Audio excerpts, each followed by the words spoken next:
This podcast is brought to you by the North Dakota Petroleum Foundation. From heating our homes and powering our vehicles to cell phones, clothing, and medical equipment, oil and natural gas makes everyday life better. North Dakota Oil and Natural Gas, advancing the possibilities. Learn more at ndpetroleumfoundation.org.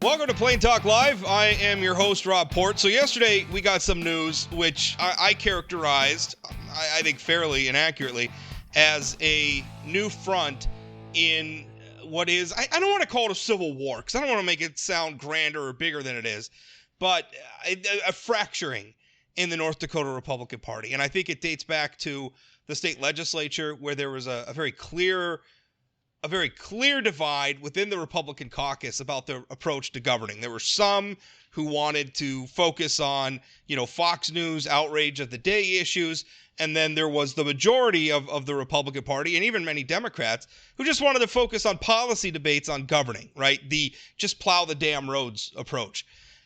We had an expulsion of a lawmaker who was a member of the Bastiat caucus, former lawmaker Luke Simons, amid sexual harassment allegations. We had some infighting with the governor's office over various issues. I mean, it's been a struggle. This spring we saw, a faction of the Republican Party attempt to take over leadership of the party, attempt to take over control of legislative districts, attempt to then, use those votes to take over control of the North Dakota Republican Party.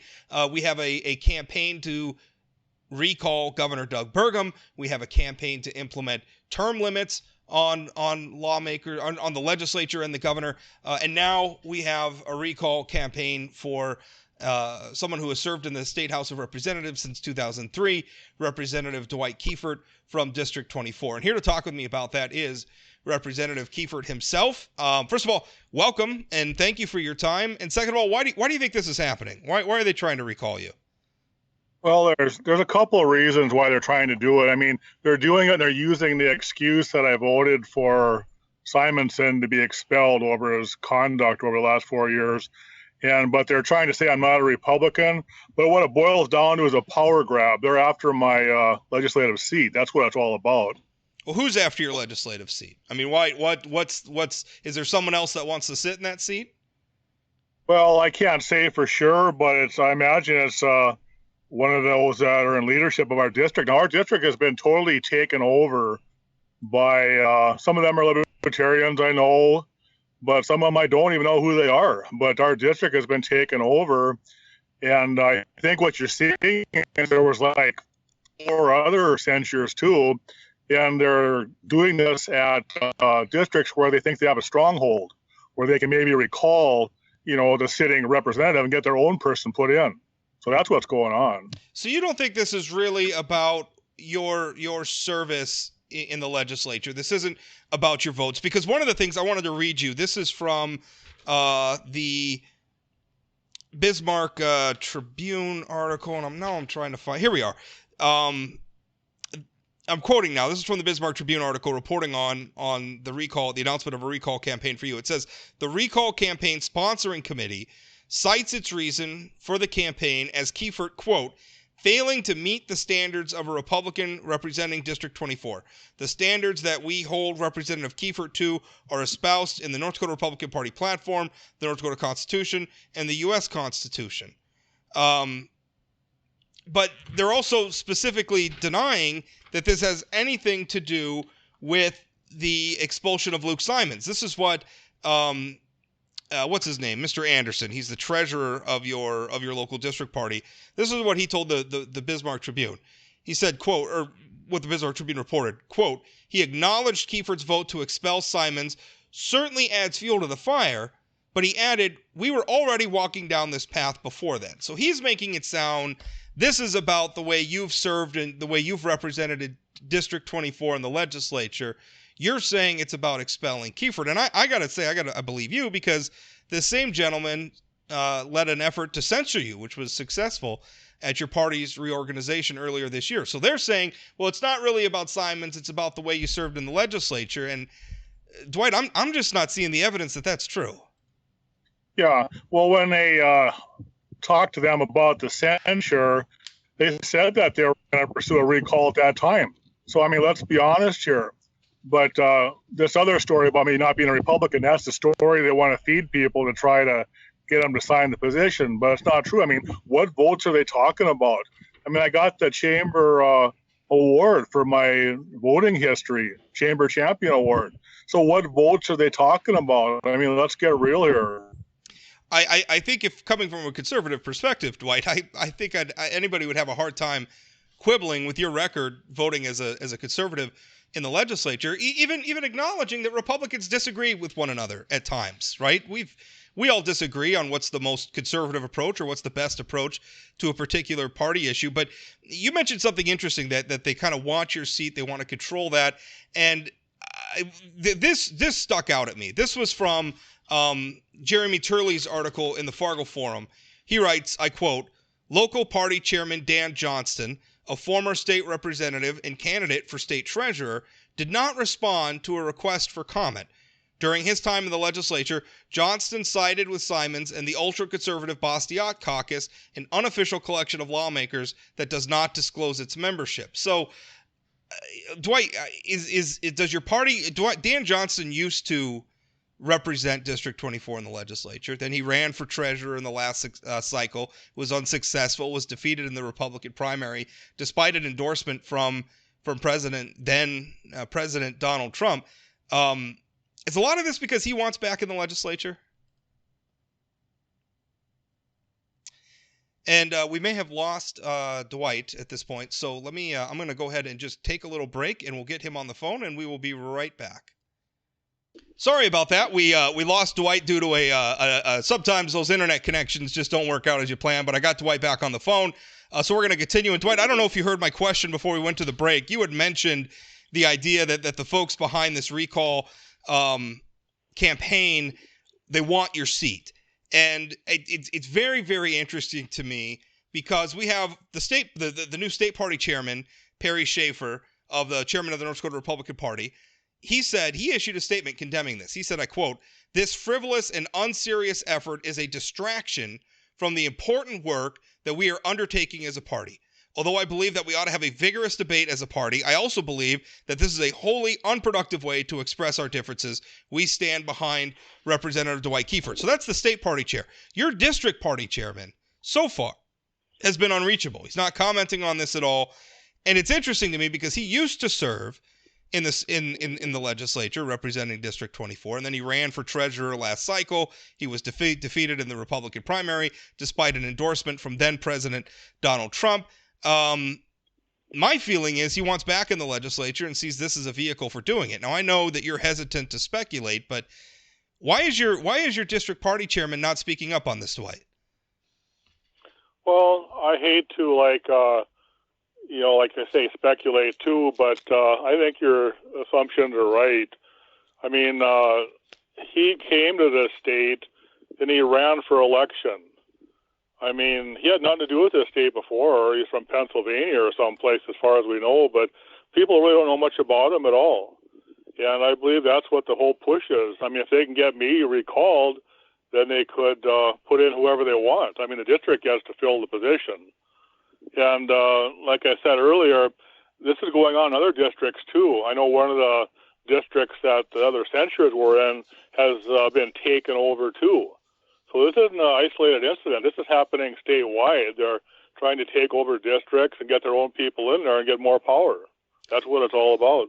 Let's talk about that for a moment. They said, well, first of all, let's talk about your vote on the Luke Simons issue, because they're trying, the folks behind this recall campaign are trying to downplay the idea that this is about your vote to expel Luke Simons. But yet these same people, or at least one of them, were behind a censure that was passed, basically rebuking you for voting to expel Luke Simons, and they asked you at that time to resign from your seat. You obviously haven't resigned. Now these same people are recalling you. So I don't know. I look at that and it seems obvious. of course, this is at least in part about Luke Simons. So explain your vote. Why did you vote to expel Luke Simons? Well, I voted with 77, other legislators, and he's got a documented history of the last 4 years of inappropriate conduct, and so how can you stand with him and not stand with the victims? I mean, there's no way a guy could have voted, to keep him in after what's been going on, but I'm just a little bit surprised that they let it go on this long.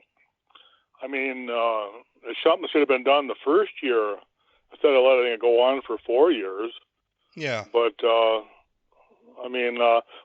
getting back to the locals here, I think that they maybe thought about what they were doing, trying to stand with him and use that for an excuse to recall me. And I think they maybe figured out how ridiculous that looked and how can they stand with the perpetrator instead of the victim. So now they're trying to say I'm not a Republican, but the reasoning is because they want my seat. I mean, that's the bottom line. Do you let's talk, say, because you said you pointed out that the fact that this has been happening in other legislative districts. There were, I don't have the count right in front of me, but I think it was like a half dozen or so lawmakers who were censured across the state. They were censured based on scorecards that were scoring them on Bastiat bills. I think one of them was like a bill to make abortion a felony. One of them was the vote to expel Luke Simons.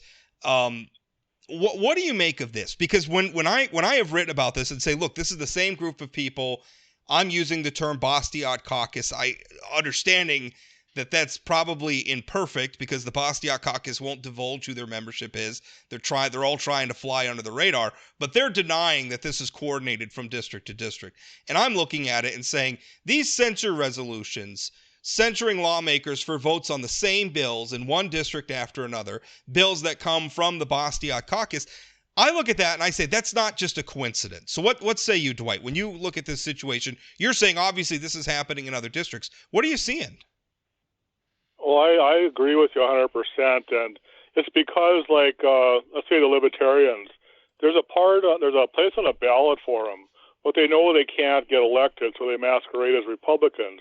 So that's why they're trying to take over local districts so they can get their own person on the ballot. But when you have someone that is the past president of the North Dakota Libertarian Party as a sitting chair on one of these districts, I mean, who are you talking about? Who is what's going on there? Who is that? Well, I hate to mention names, but we know who he is. But is it Jared Hendricks? I mean, I just think we should be fair. I mean, this is happening in front of everybody. I think the voters deserve to know. Is it Jared Hendricks? Is that who you're talking about? Chairman of District 38? Well, that sounds like it would fit. Yeah. All right. But he was the past Libertarian chairman of the state. Yeah.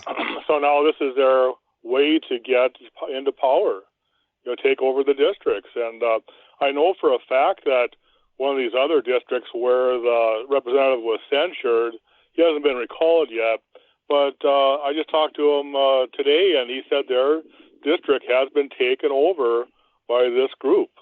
And that's what their plan is, to get as many of their people in as they can. But I think this has to be a real wake-up call for the people in North Dakota. I mean, a lot of people don't get involved. They don't like to be involved with politics. But if they don't start getting involved, these people are going to keep on progressing until they eventually take over. And then you're going to be dictating to what they want. And I want to draw a distinction here because I do, and I think Chairman Schaefer, in his statement, referenced this. He says, although I believe that we ought to have vigorous debate as a party, I also believe that this is a wholly unproductive way to express our differences. I agree with that so much because this isn't about all Republicans have to agree with one another. Or this isn't about conservative Republicans need to shut up and other Republicans need to be the ones in charge. This isn't about that. We have those debates all the time. I've been writing about politics in North Dakota for going on 18 years. This happens all the time. and it's fine. That's the process. That's how it's supposed to work. Is new issues come along, new people come along. The world is constantly evolving and constantly changing, and we are constantly having these debates. Where do Republicans stand? What do Republicans stand for? That is an important debate that we ought to be having all the time. This isn't about that. I perceive this as an effort to sow chaos in the North Dakota Republican Party so that one group of people can get power. Yep. And they've been, moving gradually along. I mean, take a look at the vote out Simonson and take a look at the no vote. I mean, that's pretty obvious, what they stand for. But, it's a movement, and I mean, when we have debates in Bismarck, we're open, discussion, got the facts. But these guys are dishonest and underhanded. They don't stick to the truth. They don't say what they're about. I mean, they can't even be honest about what they do for a living and where they're from. When you say that, when can't be honest about what they do for a living and where they're from, who are you talking about? Well, you should call up our chairman and ask him what he does for a living. Let him tell you. Because when he came to run for office, he told us all he was a farmer. Well, go down there and check it out. I mean, there's a garden there. There's no tractor. There's no land or anything. But then some of them kind of cover up, say, oh, he's a hobby farmer. Well, I mean, be honest about your life. If you can't be upfront with people, if you're going to masquerade as a Republican when you're not, I mean, people don't need that. And I just hope that they wake up and see what's happening and get involved. And just don't let these people run with their district and take things over. Do you think they're going to get the signatures to put you on the ballot again? Well, the signatures, they have to have a majority to keep me in, right, or out. I mean, I haven't looked up how the procedure is. But, they have to get a certain. They have to get a certain. I think it's a certain percentage of the people who voted in your district for governor, and so I think the number of signatures they have to get is like 1,700 signatures to put you on the ballot, right. And then there's like a nomination process for other people who might want to run against you. Okay, but they have to have a majority to further their movement, don't they? Ultimately, if there ends up being a recall election, yeah, whoever gets the majority of the vote wins and gets to continue in office. Yeah. Okay.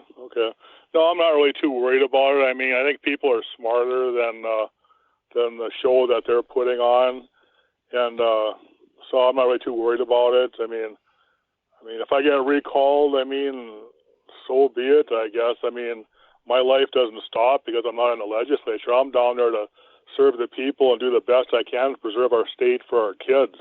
That's what I'm there for. But if they want to accuse me of not being a Republican and things like that aren't even true, I mean, that's just plain ridiculous. Well, you were first elected in 2012. You were reelected in 2016. You were just elected for a third term last year, in which you got the largest share of the vote in the House races.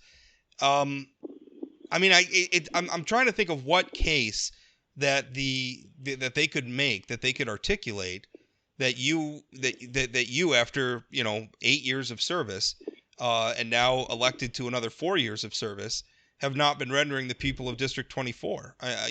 One thing that's missing in all of this, the dog that didn't bark, if you will, is any comment at all from your local party chairman, Dan Johnston.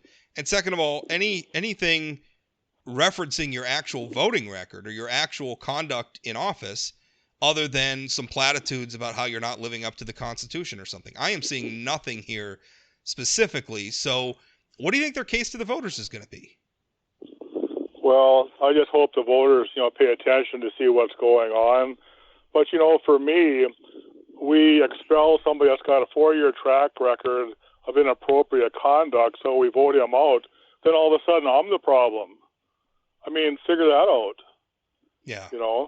But yeah, I'd like to see what bills that they're talking about. That I'm not a Republican, but they can, put out a lot of misleading information too, and try to paint you black. But I hope people see through it. What do you think this larger movement, now you're obviously talking to lawmakers in other districts who are struggling with this. What should the North Dakota Republican Party do, if anything, I guess, about this larger movement, which I think we both agree is aimed at sowing chaos? What do Republicans do? I don't know if there's a lot you can do. I mean, it's a free country. You can run and stuff. But I think the part of it that if they can't be honest about who they are and what they stand for, and they're deceiving the voters, I mean, that should say something, But as far as being a libertarian, I mean, if they want to be that, fine, but run on your own ballot. Don't deceive people. And, I mean, they get down there and they vote against everything. I mean, they even vote against our education budget for our own district. I mean, come on. I mean, if they're not going to stand up for their own district, who is? Well, I mean, that's what they do. They vote against everything. And there comes a point at which you just have to govern, right? You have the debates, and the way I allocate the money might not be the same way that you would allocate the money, but we at the end of the day, you want to govern. I mean, at the end of the day, there's got to be an education budget, as you just referenced. What I really worry is this trend that we're on.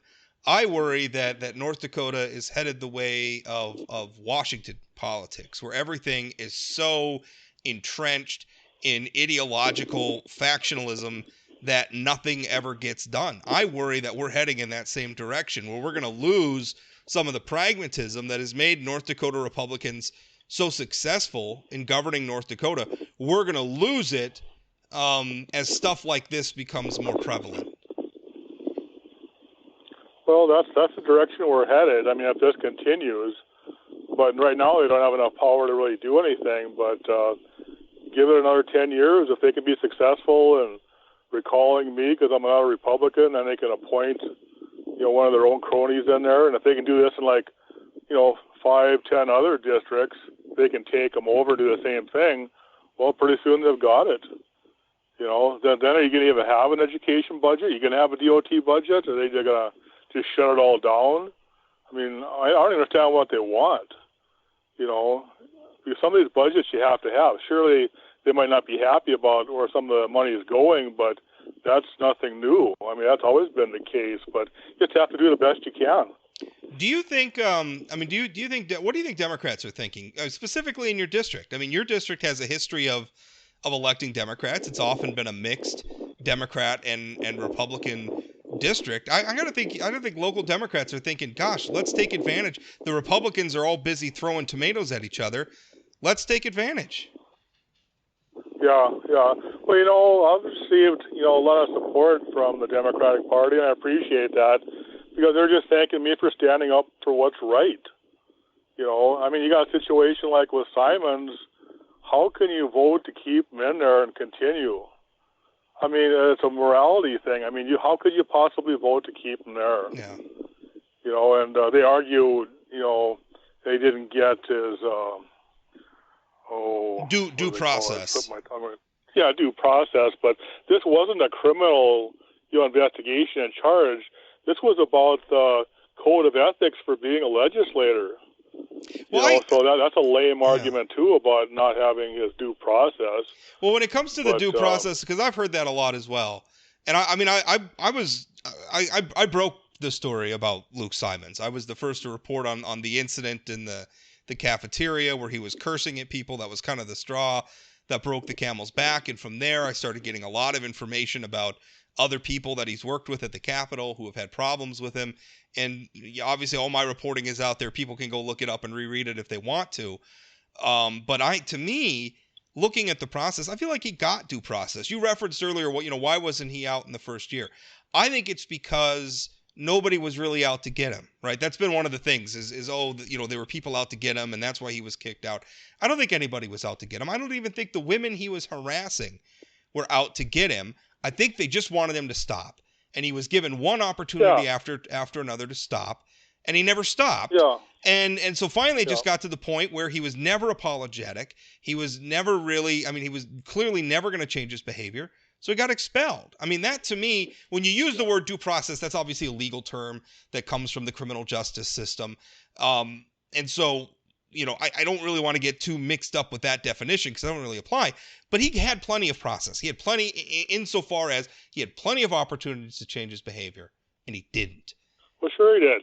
And I'm surprised that one of these women haven't sued the state because they knew what was going on and they allowed it to continue. Yeah. I mean, any one of them could win a case against the state about this harassment. I mean, it hasn't happened yet, but it surely could. But I think what was really damning about him, too, is the comment he made right before we voted. I don't know if you remember that or not. I don't know. He wanted to have to an remind me. investigation. Yeah. And he said, let's have some fun with this. Yeah. Yeah. I mean, who says something like that? I think there were people in that chamber who were willing. I think there was still a moment where he could have persuaded them and found a way to stay in the chamber if he had just showed some remorse and some humility, and he couldn't. And which frankly, why I think your vote to expel him, along with the majority of the rest of the legislature, including the by far the 2-to-1 majority of the the Republican caucus, was the appropriate vote. Well, Dwight, I appreciate it. Last thoughts on this before we go. Well, they had a vote to do an investigation, and I did vote for that, to look at it, but that didn't pass. That was right before they voted to, oust him. But I don't think we had any other choice. I mean, how do you stand with the perpetrator and ignore the victim? And that wouldn't be a good campaign slogan, I don't think. No. Well, I guess we're gonna find out, because it's kind of gonna be the campaign slogan for the campaign to recall you. So I guess we'll see what happens. Dwight, looking forward to talking to you more in the future. Thank you for your time. Yeah, thanks for the call. Have a good day.